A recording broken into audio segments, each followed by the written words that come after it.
My name is Madison. I'm 22 years old, and I've always been the invisible daughter in my family. Last month, my dad delivered an ultimatum: attend my perfect sister Heather's wedding or lose my college tuition completely. What my family doesn't know is that while they think I'm barely passing my classes, I'm actually graduating at the top of my class. I've kept my success secret for years, but I'm finally ready to show them who I really am. If you've ever been underestimated by your own family, drop a comment below telling me where you're watching from, and hit subscribe to follow my journey of finally standing up for myself. Growing up as the younger sister of Heather Matthews was like living in permanent shadow. From the moment she was born, my sister was the golden child, the standard against which I was constantly measured and found lacking. Heather, now 28, was everything my parents valued: poised, socially adept, conventionally beautiful, and seemingly effortless in her achievements. I remember when I was 10 years old, I had worked for weeks on my science fair project about renewable energy. It won first place in the district competition, a significant achievement that might have made any parent proud. The award ceremony was scheduled for 7 in the evening, and I had reminded my parents, Richard and Eleanor Matthews, repeatedly. They had promised they would be there. "We'll try our best, Madison," my mother had said that morning, but there was a hesitation in her voice that I'd already learned to recognize. That evening, I stood alone on the stage clutching my blue ribbon, scanning the audience for my parents' faces, only to find empty seats where they should have been. Later, I learned they had attended Heather's dance recital instead, which had been scheduled at the last minute. "Heather needed us there," my father explained when I confronted them with tears in my eyes. "This was her big solo performance. There will be other science fairs for you." But there weren't other ceremonies for me, because after a while, I stopped telling them about my achievements altogether. High school brought new challenges when I began struggling academically. Reading assignments took me twice as long as my classmates, and numbers seemed to jumble themselves on the page when I tried to solve math problems. It wasn't until junior year that a particularly attentive teacher suggested I might have dyslexia. The diagnosis explained my difficulties, but my parents saw it as confirmation of what they already believed: that I wasn't as naturally gifted as Heather. "Not everyone can be an academic superstar," my father said after a particularly difficult parent-teacher conference. "Some people just have to work harder. That's life, Madison." His words cut deeper than he knew. My mother, Eleanor, would occasionally show flashes of guilt about the disparity in how they treated us, but these moments of awareness never translated into actual change. She remained a passive enabler of my father's blatant favoritism.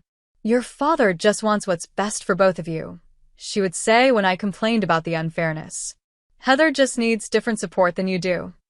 Different support apparently meant different levels of attention, praise, and financial backing. When Heather graduated college with honors in business, my parents threw an extravagant party at our home. I was in my senior year of high school then, struggling with college applications and my newly diagnosed learning disability. "We're so proud to announce that we'll be fully funding Heather's MBA program at Wharton," my father announced during his toast, champagne glass raised high. Then he turned to me, an afterthought. "And hopefully Madison will find her way through undergraduate studies, wherever she ends up going." The room had laughed, and I had smiled weakly, playing along with the family narrative that I was the underachiever, the disappointment. That night, after the guests had left and the house had quieted, I overheard my parents talking in the kitchen. "Do you think Madison will even finish college?" my father asked, his voice tinged with resignation. "Richard, that's not fair," my mother replied, but her protest was half-hearted at best. "I'm just being realistic, Eleanor. The girl has limited potential. We need to accept that and help her find something suitable for her capabilities." I stood frozen in the hallway, their words washing over me like ice water. In that moment, something shifted inside me. I decided that if they had already determined my worth, I would no longer seek their approval. Instead, I would work twice as hard, push twice as far, but I would do it in secret. I would let them believe what they wanted while building a reality they couldn't imagine. The only person who ever saw beyond the family narrative was my Aunt Patricia, my mother's sister. Unlike my parents, Aunt Patricia actually asked me questions about my interests and listened to my answers. "You know, Madison," she told me once when I was helping her garden during a family gathering while everyone else was inside fawning over Heather's new promotion, "I see something in you that reminds me of myself at your age. This quiet determination. You're not showy about it, but you've got grit." Her words were like water in a desert, and I found myself blinking back tears as I dug my fingers into the soil. "Your parents might not see it yet," she continued, "but you're going to surprise everyone someday. Just keep going." And so I developed my coping mechanism. I would appear average to avoid disappointment, while excelling privately. I learned to deflect questions about my grades with vague responses. I stopped bringing friends home to avoid the inevitable comparisons to Heather. I became an expert at being overlooked, which paradoxically gave me the freedom to pursue excellence on my own terms. By the time I started college at State University, the pattern was firmly established. My parents had minimal expectations for me, which meant minimal interest in my college experience. They paid my tuition because it was the right thing to do, as my father put it, but beyond that financial obligation, they remained focused on Heather's dazzling career trajectory at a prestigious marketing firm, her perfect relationship with her boyfriend Jason, and the life milestones she was hitting right on schedule. And all the while, I was building a different story for myself, one they knew nothing about. The call from my father came on a Tuesday afternoon as I was walking back from my advanced algorithm design class. The screen lit up with "Dad," and I briefly considered letting it go to voicemail, but habit and a lingering desire for approval made me answer. "Madison," he began without preamble, "Heather's wedding date is set for May 15th. That's the weekend before your finals, according to the university calendar I checked." I was momentarily stunned that he had actually looked up my school schedule, before realizing it was only to ensure I had no excuse not to attend. "I need you to confirm you'll be there," he continued. "Your sister wants all the bridesmaids to arrive 3 days before for rehearsals and pre-wedding events." "Dad, I hesitated, thinking about the critical project presentation I had scheduled that Thursday, not to mention my own graduation ceremony they didn't even know about. "That's really close to finals, and I have some important—" He cut me off before I could finish. "Madison, this is non-negotiable. This is your sister's wedding. The biggest day of her life." "I understand that, but—" "No buts." His voice hardened in the way that had always made me shrink as a child. "Let me be clear. If you choose not to attend your sister's wedding, I will consider it a personal insult to this family, and I will stop paying your tuition immediately. Your choice." My heart hammered in my chest. "You'd really do that? Cut me off completely?" In a heartbeat, he replied without hesitation. "Family comes first, Madison. It's time you learned that. This isn't like one of your little science projects you can just skip out on. This is real life." The casual dismissal of my academic commitments as little science projects sent a wave of nausea through me. My hands began to shake, and I felt sweat beading on my forehead despite the cool spring air. "I have to go to class," I managed to say, my voice barely audible. "Just be there, Madison. Don't disappoint your sister. Or me." He hung up without waiting for my response. I stumbled to a nearby bench and collapsed, my legs suddenly unable to support me. My breathing came in short, sharp gasps as tears burned behind my eyes. The familiar feeling of being insignificant, of having my needs dismissed, washed over me like an old, painful friend. My mind flashed back to Heather's engagement party 6 months earlier. I had driven 4 hours from campus on a weekend when I should have been completing a crucial research assignment. I arrived at the upscale restaurant my parents had rented out for the occasion, wearing the nicest dress I owned, which still paled in comparison to everyone else's attire.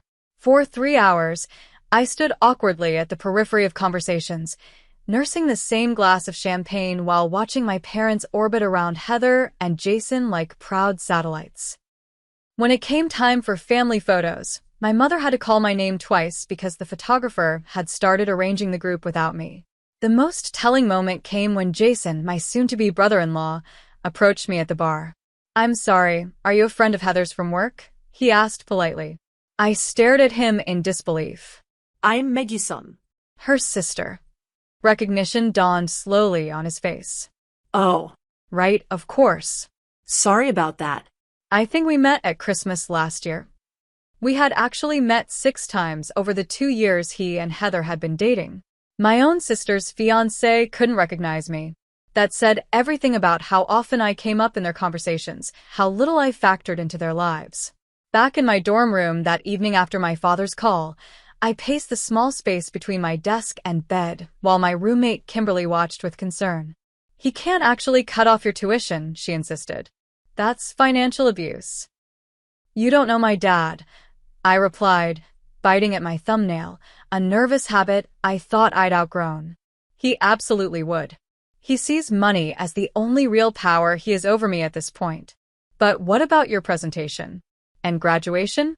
Can't you just go for the actual wedding day and skip the other stuff?" I shook my head. "You heard him. 3 days of bridesmaid duties before the wedding. And knowing Heather, she'll have every minute scheduled." Kimberly sat cross-legged on her bed, her psychology textbook forgotten beside her. "What are you going to do?" That was the question, wasn't it? I had worked so hard to become financially independent after graduation. My job offer from Meridian Tech was contingent on my graduation, which was set to happen the week after Heather's wedding. If I lost my tuition funding now, I'd be unable to complete my degree, which meant losing the job, the apartment I'd already put a deposit on, everything. My phone buzzed with a text from my mother. "Please don't fight your father on this, Madison. We need family harmony right now. Heather is under so much stress with the wedding planning. Just come and be supportive. That's all we're asking." All they were asking was for me to continue playing the role they had assigned me, the lesser daughter, the afterthought, the one whose time and commitments meant nothing compared to Heather's. "I'll go," I finally told Kimberly, my voice hollow. "I don't have a choice right now." But as I spoke the words, I walked to my desk drawer and pulled out a folder hidden beneath my textbooks. Inside were the awards, the dean's list certificates, the letter confirming my selection as valedictorian, and the job offer that would finally set me free. "I'll go," I repeated, with more resolution this time. "But it won't be the way they expect." My secret academic journey began during my sophomore year of college. I had started as an education major because my father insisted it was practical for someone like you and would give me something to fall back on. The subtext was clear. Teaching was an acceptable career for someone with my supposedly limited abilities. But during that first year, I took an introductory computer science course as an elective and discovered I had not only an aptitude for coding but a genuine passion for it.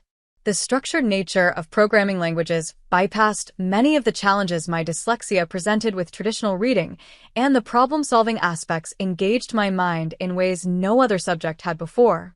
Professor Miranda Thompson noticed my work and asked me to stay after class one day. "Madison, your project solution was elegant," she said, gesturing to my code on her computer screen. "You approached the problem differently than I've seen before. Have you considered majoring in computer science?" When I explained my situation, including my dyslexia and my parents' low expectations, she didn't dismiss my concerns, but didn't accept them as immutable either. "Learning differences often correlate with unique thinking patterns that can be tremendously valuable in this field," she said. "And as for your parents, sometimes it's easier to ask forgiveness than permission." That conversation changed the trajectory of my life. I switched my major the next day, but told no one in my family. When they asked about my classes during our infrequent phone calls, I spoke vaguely about education theory and student development. Meanwhile, I was diving deep into algorithms, data structures, and systems architecture.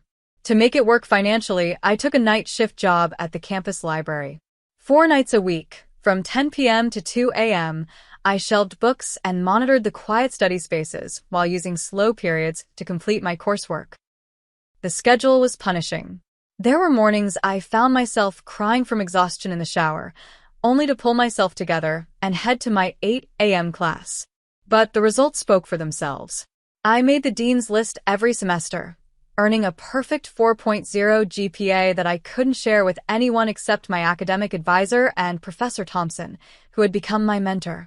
During the spring semester of my junior year, I was alone in a bathroom stall, silently crying after seeing the newest dean's list posted with my name at the top, when I heard someone enter.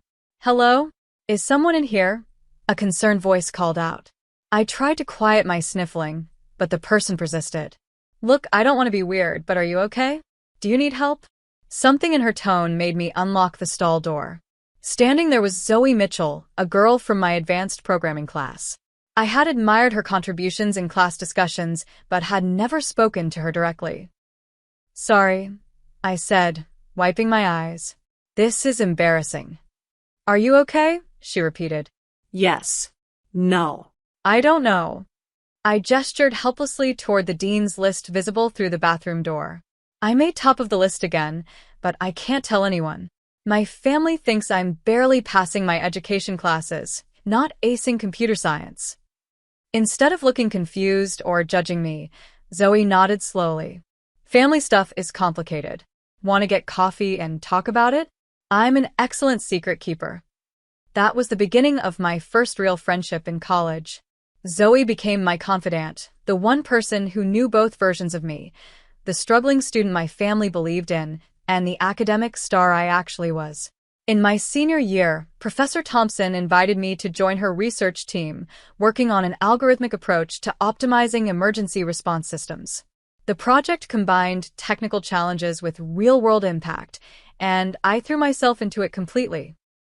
"This distribution model you've designed," Professor Thompson said after reviewing my contribution, "it's revolutionary. We need to submit this to the National Computing Conference." I panicked at first, but my name would be on it. My parents might find out. She gave me a long look. "Madison, at some point, you'll have to decide if hiding your light is worth the peace it brings." I decided to take the risk.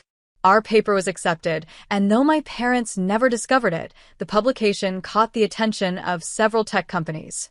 By early spring of my senior year, I had 5 job offers, including the dream position at Meridian Tech that I eventually accepted. Around the same time, I received an email from the dean of the computer science department that nearly stopped my heart. "Congratulations, Madison Matthews. Based on your academic performance and faculty recommendations, you have been selected as this year's valedictorian for the computer science department." I stared at the email for so long the screen went dark. Valedictorian. The highest academic honor, and no one who supposedly loved me had any idea. That same week, I received my acceptance to Stanford's graduate program in artificial intelligence with a full scholarship. It was everything I had worked for, the culmination of years of secret striving, and I had no one to share it with except Zoe and Professor Thompson. I had managed to reduce my dependency on my parents' money through scholarships, my library job, and a paid research position, but I still relied on their tuition payments to cover the gap.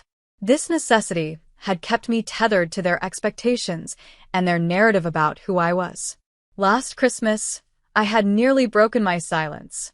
Sitting around the dinner table, watching my parents lavish praise on Heather for her promotion while barely acknowledging my presence, I had opened my mouth to tell them about my research publication. "Actually, I've been working on something pretty exciting too," I began. "That's nice, dear," my mother said absently, before immediately turning back to Heather. "Now tell us more about the wedding venue options. Have you and Jason decided?" The moment passed, and with it, my courage. I retreated back into invisibility, but something had shifted inside me. I was tired of being unseen, unheard, and underestimated. I just needed the right moment to reveal the truth. 2 weeks before Heather's wedding, my phone buzzed with a series of rapid-fire texts that made my stomach sink. "Madison, your bridesmaid dress needs final alterations by Saturday," Heather wrote. "Mom says you haven't scheduled your fitting yet. This is urgent." Before I could respond, another message appeared. "Also need your shoe size for the matching heels. $175. Venmo me ASAP. Non negotiable." And then, hair and makeup call time is 6 a.m. sharp on wedding day. Extra charge if you're late. Need your credit card for deposit. I stared at my phone, overwhelmed by the financial demands. The bridesmaid dress had already cost me $800, money I had been saving for my post-graduation move. The additional expenses Heather kept adding were stretching my budget to the breaking point, but I knew better than to complain. The dress fitting the following Saturday was an exercise in humiliation. Heather had chosen identical dusty rose gowns for her 7 bridesmaids, all of whom were her sorority sisters except for me. The style, with its low back and fitted silhouette, had been selected without any consideration for my comfort or body type. We might need to take it in more at the bust, Heather remarked as I stood on the pedestal surrounded by mirrors. Everyone else fills it out better. One of her friends, Ashley, giggled behind her hand. And maybe we can add some padding? For balance. Heather continued, circling me like a fashion critic evaluating a failed runway look. I bit my tongue, reminding myself that I only needed to get through this for my future. Later that afternoon, Heather pulled me aside to review the wedding schedule she had created. So I've made some adjustments to the family photo arrangements, she said, showing me a detailed spreadsheet on her tablet. You'll be in the back row for most of the extended family shots. The back row? But I'm your only sister, I pointed out. Heather had the grace to look slightly embarrassed. I know, but Ashley and Jessica are the same height, and they'll balance the front row better with Mom and Dad. It's an aesthetic thing, Madison. Nothing personal. But it was personal. Everything about this wedding was designed to highlight Heather's perfect life and relegate me to the background, just as our family dynamic had always done. The tension escalated further at the family dinner the night before the rehearsal. My parents had rented a private dining room at an upscale restaurant, and the conversation revolved entirely around wedding details and Heather's recent achievements. Oh, before I forget, Heather announced as dessert was being served, we've had to make some changes to the reception program. Madison, we won't have time for your bridesmaid speech after all. I looked up from my barely touched chocolate cake. What? But you asked me to prepare something. I know, and I'm sure it would have been nice, Heather said, her tone suggesting the opposite. But Jason's college roommate is flying in from London specifically for the wedding, and he's a professional public speaker. It makes more sense to give him that slot. My father nodded approvingly. Good decision, princess. Keep the quality of the program high. Speaking of programs, I said, attempting to change the subject, my graduation is the weekend after the wedding. I'd love it if you could all come. My father laughed dismissively. Let's focus on one event at a time, Madison. Besides, we have to check if it conflicts with Heather and Jason's honeymoon send-off brunch. It's just that it's important to me and— Did you pass everything? My father interrupted. That's the main thing. No summer classes needed this time. The assumption that I might be failing cut deep, especially since I was about to graduate as valedictorian. But I swallowed my response and nodded. I'm passing, I said quietly, the understatement of my academic career. After dinner, my mother pulled me into the ladies' room for a private chat. Madison, honey, she began, reapplying her lipstick in the mirror, I need you to promise me you won't cause any problems this weekend. What do you mean by problems? I asked, though I knew exactly what she meant. You know, making things about you, bringing up sensitive subjects, creating tension. She turned to face me. This is Heather's special time. She deserves all our support and attention. When has anything ever been about me? I asked, unable to keep the bitterness from my voice. My mother sighed. See, that attitude right there. That's what I'm talking about. Can you just be happy for your sister without making it about your issues with the family? I wanted to scream that I had legitimate grievances, not issues, but instead, I promised to behave. The conversation left me feeling hollow and invisible, as always. On my way back to the table, I overheard Heather and Jason talking around the corner. God, I hope Madison doesn't embarrass me during the wedding, Heather was saying. Did you see what she's wearing tonight? And she still hasn't done anything with her hair. Is she still struggling with school? Jason asked. Your dad mentioned something about her barely scraping by. Heather laughed. Madison's always been the family disappointment. Academic probation last year, from what Mom told me. Not everyone gets the brains in the family, I guess.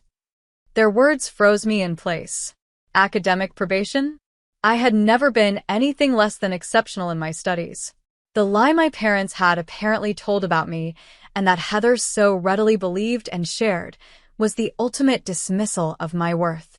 But the final straw came the next morning when I accidentally discovered a receipt in my mother's purse while looking for car keys.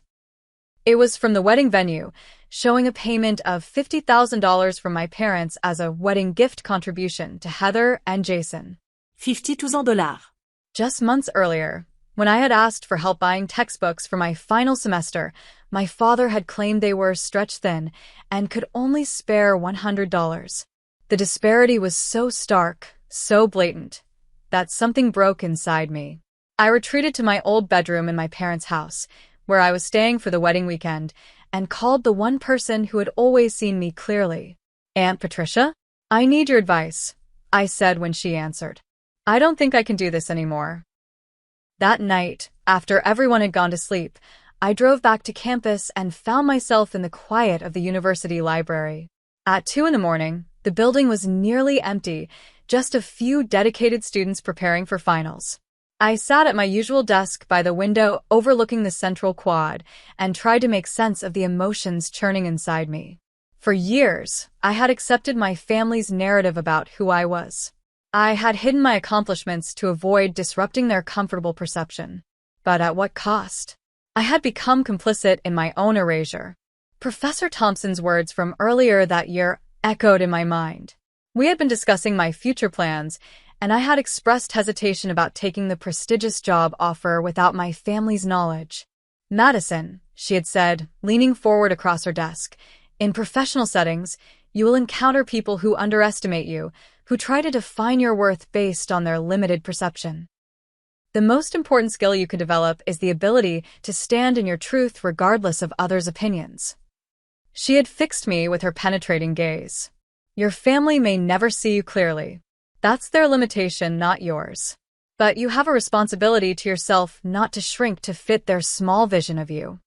Sitting in the quiet library, I realized she was right.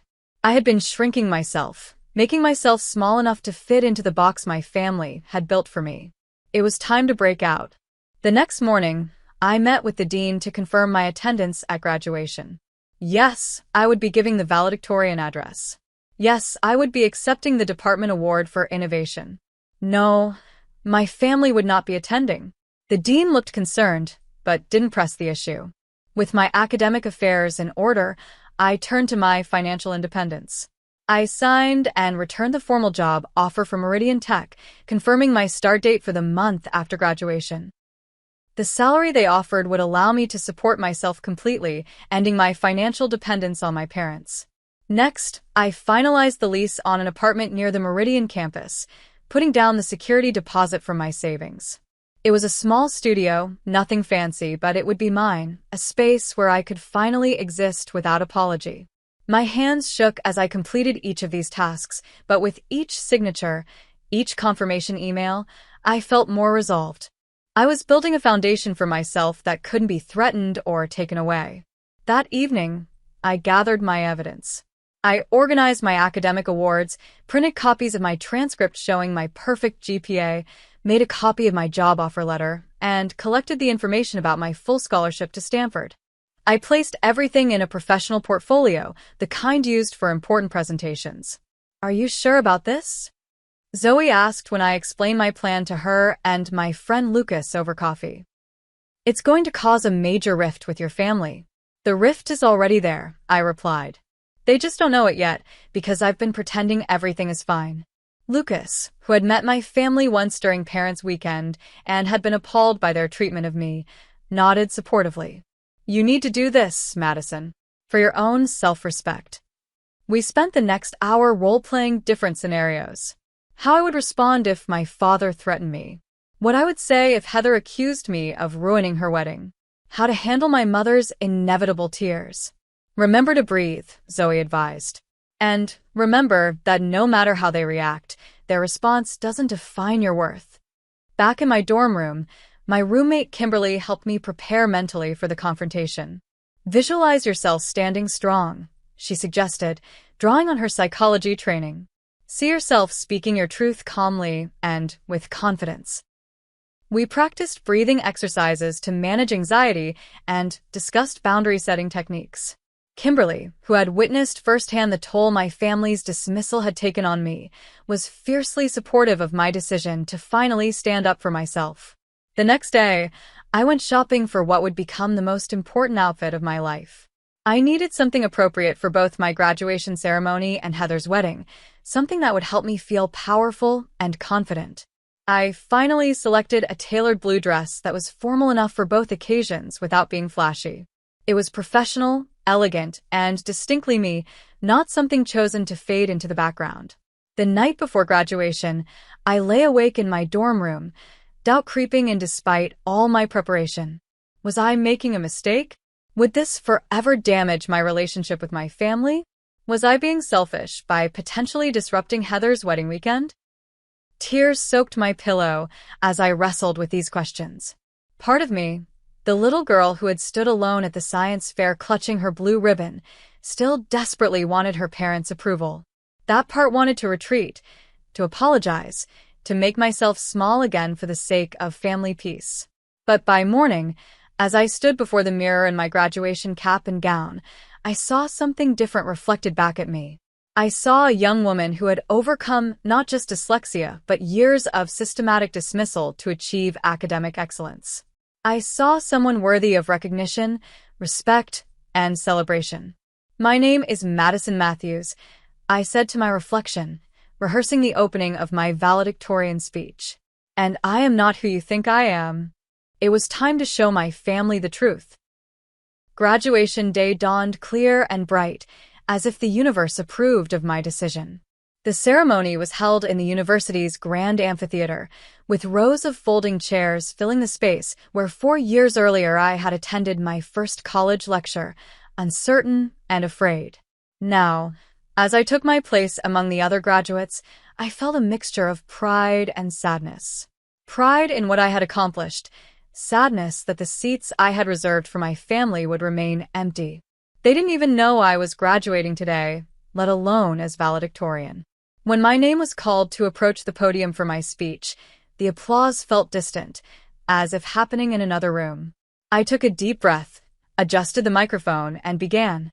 4 years ago, I arrived at this university believing what I had been told about myself, that I was someone with limited potential, someone who would need to work twice as hard to achieve half as much as others. Today, I stand before you having discovered a fundamental truth. Sometimes the greatest obstacle to our success is not our limitations, but the limitations others place upon us. As I continued my speech about perseverance and self-belief, I scanned the audience, momentarily hoping to see my parents' faces despite knowing they weren't there.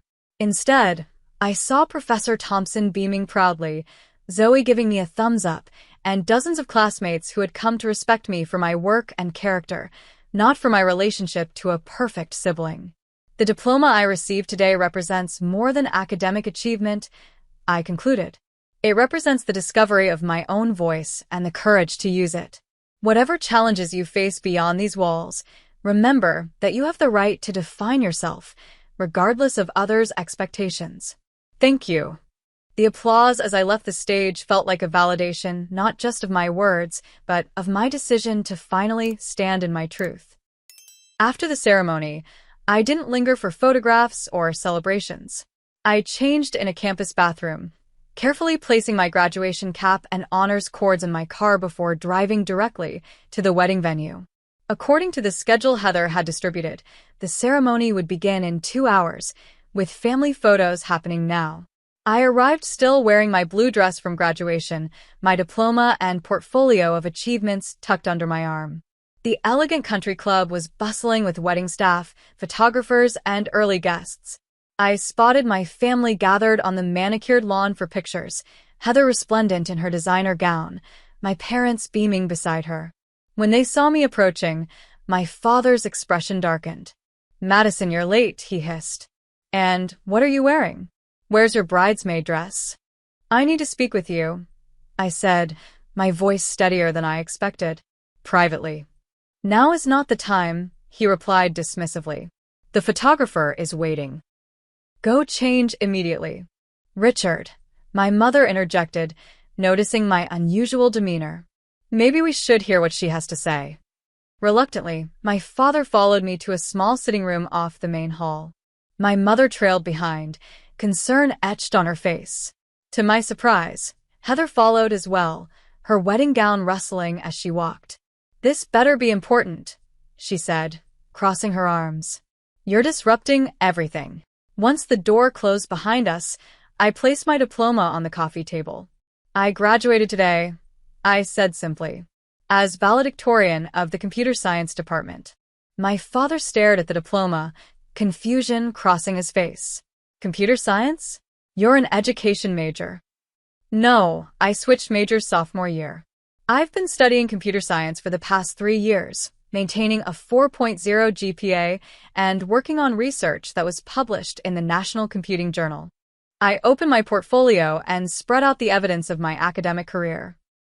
Dean's List certificates, research publications, academic awards, and finally, my job offer.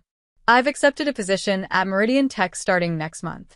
The starting salary is $90,000 a year. I placed the offer letter on top of the pile.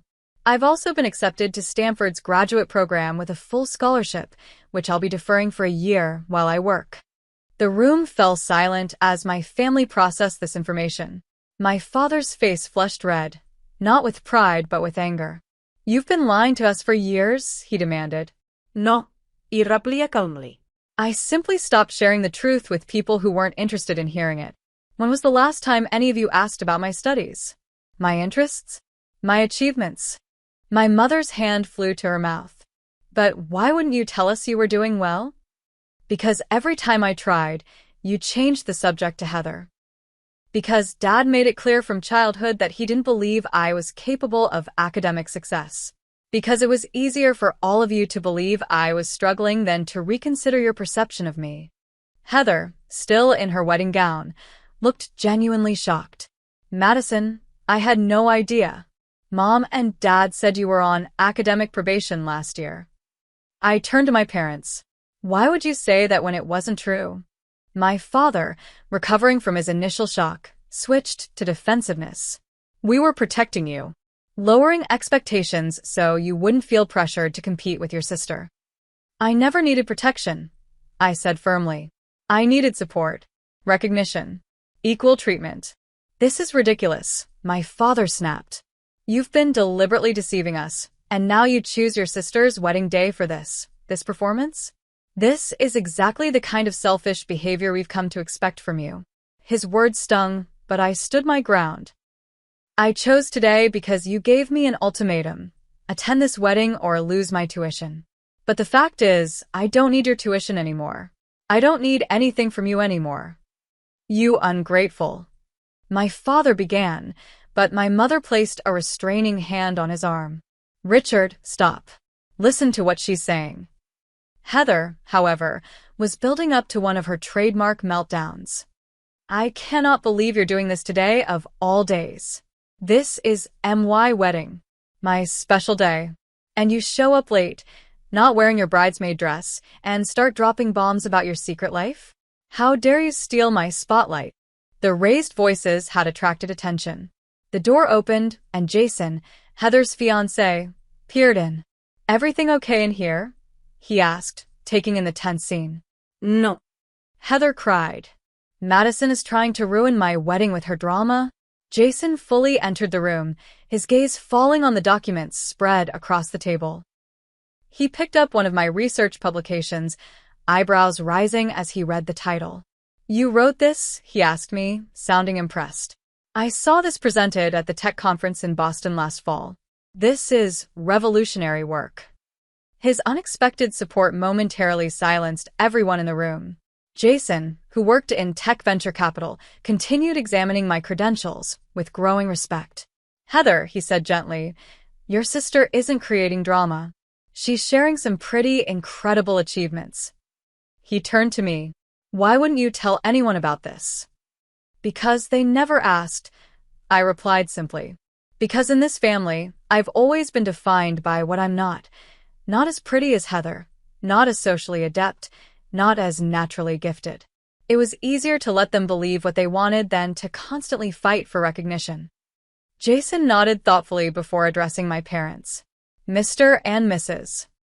Matthews, I think you might want to reconsider how you're reacting right now. Your daughter has accomplished something extraordinary, and your first instinct was to accuse her of being selfish. My father, unused to being challenged, bristled visibly. This is a family matter, Jason. You don't understand the history here. I understand enough, Jason replied, surprising everyone with his backbone. And as someone who's about to join this family, I think it's important that we start with honesty and mutual respect. In the tense silence that followed, I gathered my documents and stood up. I'm not here to ruin anything. I'll attend the wedding as a guest, not a bridesmaid. I'll sit quietly and celebrate your marriage, Heather. But I won't pretend to be less than I am anymore, not even for one more day. I looked each family member in the eye as I delivered my own ultimatum. You can acknowledge who I really am and begin building a relationship based on truth, or you can continue believing what's comfortable for you. But I won't participate in my own erasure any longer. That's my choice, and I'm making it today. With those words, I walked out of the room, leaving my family to decide what happened next. The wedding proceeded despite the family drama, though not exactly as planned. I sat in the back row during the ceremony, watching as Heather and Jason exchanged vows. The bride looked beautiful if slightly distracted, glancing my way several times during the service. At the reception, I found myself at a table with distant relatives who knew little about the family dynamics at play. To my surprise, several guests approached me throughout the evening, having somehow heard about my academic achievements. Your cousin mentioned you graduated as valedictorian today, my mother's cousin Barbara said, sitting down beside me. That's incredible, Madison. Tell me more about your research. These small moments of recognition from extended family members felt surreal after years of invisibility. The most unexpected support came from Aunt Patricia, who sought me out during the cocktail hour and raised her champagne glass in a private toast. To Madison, she said, her eyes shining with pride, who always had the courage to be herself, even when no one was looking. You knew, didn't you? I asked, about how things really were for me and the family. She nodded sadly. I saw it, but I failed you by not speaking up more forcefully. I thought it would change as you grew up, that they would eventually see you clearly. I'm sorry it took so long. Her apology, the first I'd received from any family member, brought unexpected tears to my eyes. As the evening progressed, I maintained a respectful distance from my immediate family. My father avoided me entirely, disappearing to the bar whenever I came into view. My mother made several awkward attempts at conversation, clearly struggling to reconcile the daughter she thought she knew with the accomplished young woman before her. It wasn't until late in the reception, after several drinks had loosened his rigid demeanor, that my father approached me on the terrace where I had gone for a moment of quiet. Madison, he began, his voice uncharacteristically hesitant. I've been thinking about what happened earlier. I waited silently, unwilling to make this easy for him. I may have misjudged some things, he continued, the words clearly difficult for him. Your mother and we never meant to make you feel less important than your sister. It wasn't exactly an apology, but it was the closest thing to acknowledgement I had ever received from him. But you did, I replied quietly. Every day, in 100 small ways, you showed me that my worth was less than Heather's. That my achievements were less significant, my needs less important, my future less promising. He looked away, uncomfortable with the directness of my words. We're proud of what you've accomplished. We just wish you had shared it with us. I tried, Dad, many times, but you weren't listening. He had no response to that truth, and after an awkward silence, he retreated back to the reception. It wasn't the tearful reconciliation scene from a movie, but it was a beginning, a crack in the wall of misunderstanding that had separated us for so long. My mother found me later as the reception was winding down. Unlike my father, she made a more genuine attempt at reconciliation. I failed you, she said simply, tears in her eyes. I saw what was happening, how differently we treated you and Heather, but I didn't have the courage to challenge it. I told myself it was just your different personalities, your different needs, but the truth is I took the easy path of going along with your father's preferences. Her honesty touched me in a way my father's halting, almost apology hadn't. Thank you for saying that, Mom. It matters. Can we try again? She asked. Get to know each other as we really are, not as we've been pretending to be? I nodded cautiously. I'd like that. But it will take time, and things need to change. They will, she promised. Starting now. Heather's reaction evolved throughout the evening. Her initial anger gave way to a complicated mix of emotions: resentment at having her perfect day disrupted, confusion about the sister she thought she knew, and, eventually, a reluctant respect for what I had achieved. Just before leaving with Jason for their honeymoon suite, she pulled me aside. I still think you could have picked a better time to drop your bombshell, she said, but what you've done, it's impressive, Madison. I had no idea you were capable of all that. That's the problem, Heather. None of you had any idea what I was capable of because none of you bothered to find out. She looked genuinely taken aback by my directness. I guess I deserved that. For what it's worth, I'm sorry for how I've treated you. And for what I said about you to Jason. That wasn't fair. It wasn't a complete transformation, but it was something. A recognition, however small, that she had contributed to the family dynamic that had caused me so much pain. In the weeks following the wedding, I began the process of rebuilding my life on my own terms. I moved into my new apartment with help from Zoe and Lucas, not my family. The small studio became my sanctuary, the first space that was truly mine, decorated to reflect my personality rather than to meet someone else's expectations. My first day at Meridian Tech marked another milestone in my journey toward independence. Walking into the sleek office building as a valued team member, not the family disappointment, felt like stepping into a new dimension where my abilities were recognized and appreciated. Welcome to the team, Madison, my new manager said during our first meeting. We're excited to see where your innovative thinking takes us. Simple words, but they resonated deeply after years of having my potential questioned and dismissed. My relationship with my family entered a new phase, characterized by limited contact and carefully maintained boundaries. I declined Sunday dinners for the first month, giving myself space to establish my new life without their influence. When I finally did agree to visit, it was on my terms, bringing Zoe as moral support and leaving when I felt my boundaries being tested. My father struggled the most with our new dynamic. Having lost his financial leverage over me, he seemed unsure how to relate to me as an independent adult with her own accomplishments.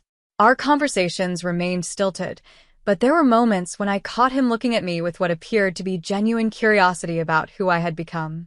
My mother made more consistent efforts, calling regularly and asking thoughtful questions about my work and interests. She visited my apartment, admiring the space I had created for myself and bringing a housewarming gift that showed she had been paying attention to my preferences. I've been reading about dyslexia, she told me during one visit. Trying to understand more about what you've been dealing with all these years. I wish I had done that sooner. It was a small thing, but it mattered. Perhaps the most surprising development was my continuing friendship with Jason. Despite the family tension, he reached out to discuss my research, eventually connecting me with investors interested in developing applications based on my emergency response algorithm. Heather's coming around, he confided during one of our coffee meetings. She talks about you differently now, with respect. And Dad. I couldn't help asking. Jason smiled wryly. Still processing. But he bragged about you to his golf buddies last week. Baby steps. As I settled into my new reality, I found myself thinking often about the other, invisible students I had encountered during my college years, those struggling with the weight of others' limited perceptions. This led me to volunteer as a mentor for first-generation college students with learning differences, sharing my experience and the strategies that had helped me succeed. During one mentoring session, I met Abigail, a freshman with dyslexia whose parents, like mine, didn't believe she could succeed in STEM fields. Everyone says I should switch to something easier, she confided, echoing my own past struggles. The most important thing I learned, I told her, is that your worth isn't determined by others' ability to see it. Build your skills, Trust your abilities and surround yourself with people who believe in your potential. As I spoke, I realized I was finally living the advice I was giving. I had built my self-worth from within, no longer dependent on my family's approval or recognition. The journey wasn't over. There would be more difficult conversations, more boundaries to establish, more old patterns to break. But for the first time, I was moving forward as my authentic self, neither diminished by others' perceptions nor defined by their limitations. And that, more than any academic honor or professional achievement, was the true victory. Have you ever had to stand up for yourself when no one believed in you? How did you find the courage to show your true abilities? Share your story in the comments below. I'd love to hear how you handled similar family dynamics or moments when you had to choose between peace and authenticity. Don't forget to like this video if Madison's journey resonated with you, subscribe for more stories of personal triumph, and share with someone who might need to hear that they deserve to be seen for who they truly are. Thank you for listening to my story, and remember, your worth isn't determined by others' ability to recognize it.